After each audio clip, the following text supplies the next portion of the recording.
Welcome to ఆర్5 TV news. Kadapa జిల్లా పులివెందుల కూటమి ప్రభుత్వం అధికారంలోకి వచ్చి 2 సంవత్సరాలు పూర్తి చేసుకున్న సందర్భంగా కూటమి నాయకులు పులివెందుల పట్టణంలోని టీడీపీ కార్యాలయం నుండి బైకులలో ర్యాలీగా పట్టణంలోని శ్రీరామ్ హాల్ మీదుగా పడగొట్టిన బస్టాండ్, వెంకటేశ్వర గుడి, పూల అంగళ్ళు సర్కిల్ కు ర్యాలీ నిర్వహించడం జరిగింది.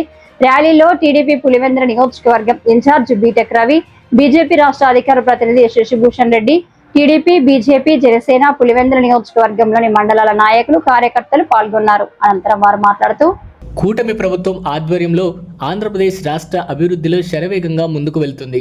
జగన్మోహన్ రెడ్డి హయాంలో డ్రిప్పు పైసలు అందక పులివెందుల నియోజకవర్గంలో ఉన్న రైతులను అడిగితే తెలుస్తుంది వైసీపీ నిర్వాకం. కూటమి ప్రభుత్వం అధికారంలోకి వచ్చిన తర్వాత పెన్షన్ ఒక్కసారిగా 1000 రూపాయలు పెంచడం జరిగింది. వైఎస్ఆర్సీపీ అధికారంలో ఉన్నప్పుడు పెన్షన్ పలు దఫాలుగా 250 పెంచుతూ పూర్తి పాలన సమయానికి 3000 రూపాయలు పెంచారు. కూటమి ప్రభుత్వం ఎన్నికల్లో ఇచ్చిన ప్రకారం శ్రీశక్తి పథకం కింద ప్రతి మహిళ ఉచితంగా తిరిగేదానికోసం ఉచిత బస్సు సౌకర్యం కల్పించిన ఘనత కూటమి ప్రభుత్వానిది. బక్కనగారి పల్లెలో ఒక మహిళకు 5 పిల్లలు ఉంటే కూటమి ప్రభుత్వంలో అందరి పిల్లలకు విద్యా దీవెన అందించిన ఘనత కూటమి ప్రభుత్వానిది. వైఎస్ఆర్సీపీ అధికారంలో ఉన్నప్పుడు ఒకరికి మాత్రమే తల్లికి వందనం వచ్చేది. నియోజకవర్గంలో వైఎస్ఆర్సీపీ అధికారంలోకి ఉన్నప్పుడు వాళ్ళ కుటుంబ సభ్యులకు 150 కోట్ల రూపాయలు కట్టబెట్టడం తప్ప అభివృద్ధి శూన్యం. పులివెందుల పట్టణంలో వ్యాపారస్తులను కూటమి ప్రభుత్వం వచ్చిన తర్వాత ఎవరినైనా ఇబ్బంది పెట్టినట్లు దాఖలాలు లేవు. పులివెందుల మున్సిపాలిటీ పరిధిలోని ప్రజానికం అందరూ కూడా ఒక్కసారి కూటమి ప్రభుత్వం మున్సిపాలిటీ కైవసం చేసుకోవడానికి ఓట్లు వేసి గెలిపించాలని కోరారు.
ఎన్డీఏ ప్రభుత్వం అటు కేంద్రంలో ఇటు రాష్ట్రంలో ఏర్పాటై 2 సంవత్సరాలు పూర్తి చేసుకొని విజయవంతంగా పరిపాలన చేస్తున్న సందర్భంలో ఈరోజు కూటమి పార్టీ నాయకులు, కార్యకర్తలంతా కలిసి ఇక్కడ సంఘీభావంగా పెద్ద ఎత్తున మోటార్ బైక్ ర్యాలీ నిర్వహించడం జరిగింది. ఈ కార్యక్రమానికి చేసిన అందరికీ నా హృదయపూర్వక నమస్కారాలు. గత ప్రభుత్వ నిర్వాహకాలు ఈ మధ్యనే పదవీ విరమణ చేసిన సర్పంచులను అడిగితే తెలుస్తుంది. మొత్తం 15th ఫైనాన్స్ నిధులన్నీ మనము పులివెందుల్లో బైక్ ర్యాలీ పెడితే ఎలా ఉంటుందని మా నాయకులను, తర్వాత కూటమి నాయకులను అడిగితే ఇది చాలా బ్రహ్మాండంగా ఉంటుందని ఒక్క రోజు వ్యవధిలోనే ఇంతటి భారీ కార్యక్రమం అంతా మా కార్యకర్తలు కానీ, అలాగే బీజేపీ నాయకులకు, బీజేపీ కార్యకర్తలకు, అలాగే ముఖ్యంగా పవన్ కళ్యాణ్ అభిమానులందరికీ, అలాగే మా తెలుగుదేశం పార్టీ కార్యకర్తలు, నాయకులకు ఇంత ప్రోగ్రాం ఒక్కరోజు అరేంజ్ చేసినందువరకు అందరికీ పేరు పేరున నమస్కారాలు తెలియజేసుకుంటూ, అందరూ చూస్తున్నారు ఇప్పుడు కూటమి ప్రభుత్వం ఏర్పడి 2 నెలలైంది, 2 సంవత్సరాలైంది. ఇప్పుడే మేల్కొని ఏదో రేపు వెన్నుపోటు దినమని ఇక్కడ ఒక కార్యక్రమం చేపడతా ఉన్నారట. నేను వాళ్ళకు సూటిగా అడుగుతున్నా, ఏదైతే పెన్షన్ మేము సూపర్ 6లో చెప్పిన విధంగా 3000 నుంచి 4000 రూపాయలు ఒక్కటేసారి పెంచామా లేదా? మీ జగన్మోహన్ రెడ్డి గారు 2000 నుంచి 3000 పెంచేదానికి 5 సంవత్సరాలు టైం తీసుకొని దానికి 250 పెంచుతూ పోతా అన్నాడు. అదే మా చంద్రబాబు నాయుడు కూటమి ప్రభుత్వం వచ్చిన తర్వాత 3000 నుంచి 4000 రూపాయలు ఒక్కటేసారి సింగిల్ షాట్ లో పెంచాడా లేదా?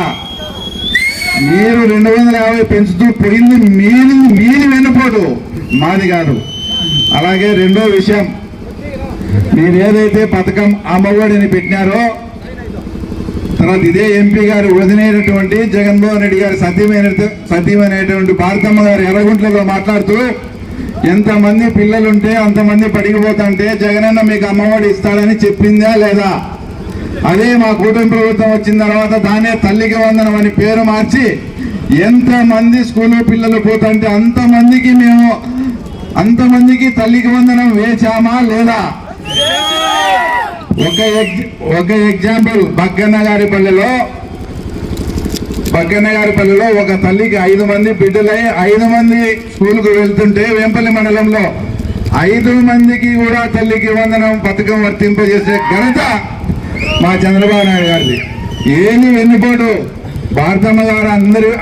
భారతమ్మ గారు పిల్లలందరికీ ఇస్తామని చెప్పి ఒకరికి చెప్పింది వెన్నుపోటా, లేక చంద్రబాబు గారి తల్లికి వందనం పేరుతో ఎంతమంది పిల్లలు పోతుంటే అంతమందికి ఇస్తాననేది అసలు వెన్నుపోటా?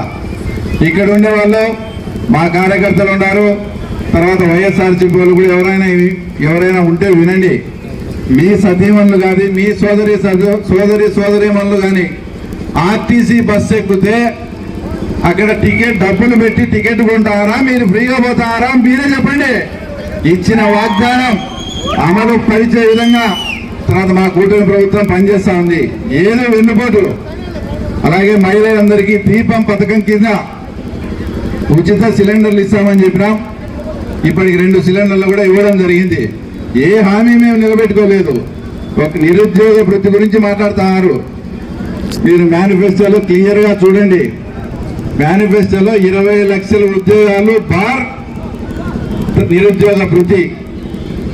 ఈరోజు అనేకమైనటువంటి పెట్టుబడులు మన ఆంధ్రప్రదేశ్ రాష్ట్రానికి లోకేష్ బాబు ద్వారా కానీ చంద్రబాబు నాయుడు చూసి వస్తున్నాయి. 20 లక్షల ఉద్యోగాలు ఇవ్వకపోతే అప్పుడు నిరుద్యోగ వృత్తి కూడా అమలు చేస్తామని లోకేష్ బాబు గారు చెప్తున్నారు. ఇంకా ఎక్కడ మేము వెన్నుపోటు పొడిచాం, మీరు రేపు ఏమని మీరు వెన్నుపోటు తినమని మాట్లాడుతున్నారు. ఇక పులివెందుల విషయానికి వస్తే ప్రజలారా ఒక్కసారి మీరు కూడా ఆలోచన చేయండి. పులివెందుల మున్సిపాలిటీ పుట్టినప్పటి నుంచి అటు కాంగ్రెస్ కానీ ఇటు వైఎస్ఆర్ కాంగ్రెస్ పార్టీ కానీ పాలకవర్గం పాలన చేస్తానే ఉంది. ఇక్కడ ఉండే ప్రజలు కానీ ఇంకోరు కానీ ఎక్కడన్నా కానీ ఏదన్నా ఒక రియల్ ఎస్టేట్ పెరగడం కానీ ఇతర ప్రాంతాల నుంచి వచ్చి ఇక్కడ స్థిరపడడం కానీ ఇన్ని మౌలిక వసతులు ఉండేప్పుడు మన ప్రాంతానికి కూడా వచ్చి ఇతర ప్రాంతాల నుంచి వచ్చి చేరాలనా లేదా? ఎవరే కానీ ఇక్కడికి వచ్చి చేరిన సందర్భమే లేదు. వీళ్ళ అభివృద్ధి అంటే వీళ్ళ హయాంలో పేమెంట్ కడతారు, ఔటర్ రింగ్ రోడ్ చుట్టూ, మళ్ళా పేమెంట్